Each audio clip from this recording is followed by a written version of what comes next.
ایک عبرتناک واقعہ۔ مکہ مکرمہ میں ایک عالم دین کا انتقال ہوا۔ انہیں مسلمانوں کے ایک عام قبرستان میں دفن کر دیا گیا۔ ان کی وفات کے کچھ سالوں کے بعد ایک اور شخص کا انتقال ہوا۔ چونکہ عرب کا دستور ہے کہ جب کوئی قبر پرانی ہو جاتی ہے تو پرانے مردے کی جگہ نیا مردہ دفن کر دیتے ہیں، اور اس طرح کئی مردے ایک ہی قبر میں دفن ہو جاتے ہیں۔ لہذا اس شخص کو دفن کرنے کے لیے اس عالم دین کی قبر کھولی گئی تاکہ اس شخص کو بھی اس قبر میں دفن کر دیا جائے۔ لیکن قبر کھولتے ہی ایک عجیب و غریب منظر نظروں کے سامنے تھا۔ قبر میں اس عالم دین کی میت کے بجائے ایک نہایت حسین لڑکی کی میت تھی، اور وہ کسی یورپین ملک کی معلوم ہوتی تھی۔ سب لوگ بہت حیران ہوئے، اور یہ بات تھوڑی ہی دیر میں سارے علاقے میں پھیل گئی۔ فلاں عالم دین کی قبر میں ان کی میت کی جگہ ایک حسین لڑکی کی لاش ہے۔ لوگ دور دور سے یہ منظر دیکھنے کے لیے آئے۔ اتفاق سے وہاں یورپ کے کسی ملک سے آنے والا ایک مسلمان سیاح بھی موجود تھا، جو حج کے ارادے سے مکہ آیا ہوا تھا۔ جب اس نے لڑکی کی صورت دیکھی تو کہا، میں اس لڑکی کو جانتا ہوں، یہ فرانس کی رہنے والی ہے۔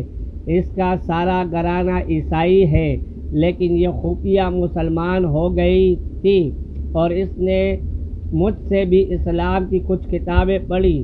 پھر کچھ دن بعد یہ بیمار ہو کر فوت ہو گئی، تو لوگوں نے اسے عیسائی کی قبرستان میں دفن کر دیا، اور اب حیرت ہے اس کی میت یہاں مکہ پہنچی ہوئی ہے۔ لوگوں نے کہا، اس لڑکی کی میت یہاں منتقل ہونے کی وجہ تو سمجھ میں آتی ہے کہ یہ نیک اور مسلمان تھی، لیکن پھر عالم دین کی میت کہاں گئی؟ کسی نے کہا، ہو سکتا ہے ان کی میت اس لڑکی کے قبر میں چلی گئی ہو۔ اس سیاح نے کہا، میں حج سے فارغ ہو کر چند دنوں میں واپس جا رہا ہوں، میں اس لڑکی کے ورثوں سے مل کر اس کی قبر کشائی کر کے دیکھوں گا کہ آخر کیا معاملہ ہے۔ ان لوگوں نے عالم دین کی ورثوں میں سے ایک شخص سیاح کے ساتھ بھیج دیا۔ سیاح نے اپنے ملک واپس جا کر لڑکی کے والدین سے ساری قصہ بیان کیا اور بہت حیران ہوئے۔ چنانچہ انہوں نے لڑکی کی قبر کشائی کی تو حیران کن طور پر لڑکی کے تابوت میں اس عالم دین کی میت تھی جو مکہ میں دفن ہوا تھا۔ وہ لوگ بے حیران اور پریشان ہوئے کہ یہ کیا ماجرا ہے۔ مکہ میں جب یہ خبر پہنچی کہ اس عالم دین کی میت عیسائی کے قبرستان میں ہے، اس لڑکی کے قبر میں ہے، تو سب کو بہت حیرت ہوئی کہ لڑکی کا یہاں منتقل ہونا تو اس کے مسلمان ہونے اور نیک ہونے کی وجہ تھی، لیکن عالم دین سے ایسا کون سا گناہ ہو گیا جس کی وجہ سے انہیں عیسائیوں کے قبرستان میں منتقل کر دیا۔ چنانچہ اس کی بیوی سے پوچھا گیا کہ تیرے شوہر میں ایسی کون سی بات تھی جو اس کے ساتھ یہ معاملہ پیش آیا؟ اس کی بیوی نے کہا، میرا شوہر تو بہت نیک اور نمازی انسان تھا، تہجد گزار اور قرآن پاک کا پڑھنے والا تھا۔ لوگوں نے کہا، سوچ کر بتاؤ، آخر کو کوئی تو ایسی بات ہوگی جس کی وجہ سے یہ اتنا سب کچھ ہو گیا۔ بیوی نے غور کر کے کہا، اس کی ایک بات پر میں ہمیشہ کھٹکتی تھی کہ جب اس پر غسل جنابت واجب ہوتا تو وہ نہانے سے پہلے کہتا کہ عیسائیوں کے مذہب میں یہ بات بہت اچھی ہے کہ ان پر غسل واجب نہیں، ہمیں سردی میں بھی نہانا پڑتا ہے۔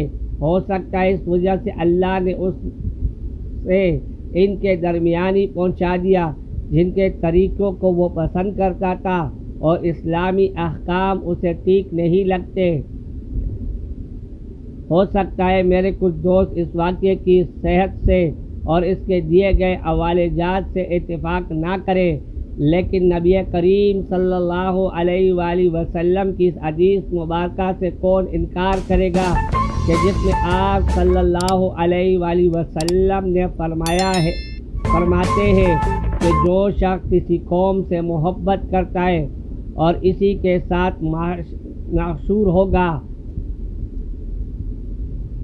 کتاب سیرت رسول خدا جلد نمبر 1. لہذا میرے عزیز دوستو، ہمیں چاہیے کہ کچھ بھی بولتے وقت اپنی زبان اور الفاظ مکمل کنٹرول رکھیں، کیونکہ ہو سکتا ہے ہماری ایک غیر ذمہ داری سے بولا گیا لفظ ہمیں کہیں سے کہیں پہنچا دے، جس کے بارے میں ہمیں وہم و گمان میں بھی نہ ہو.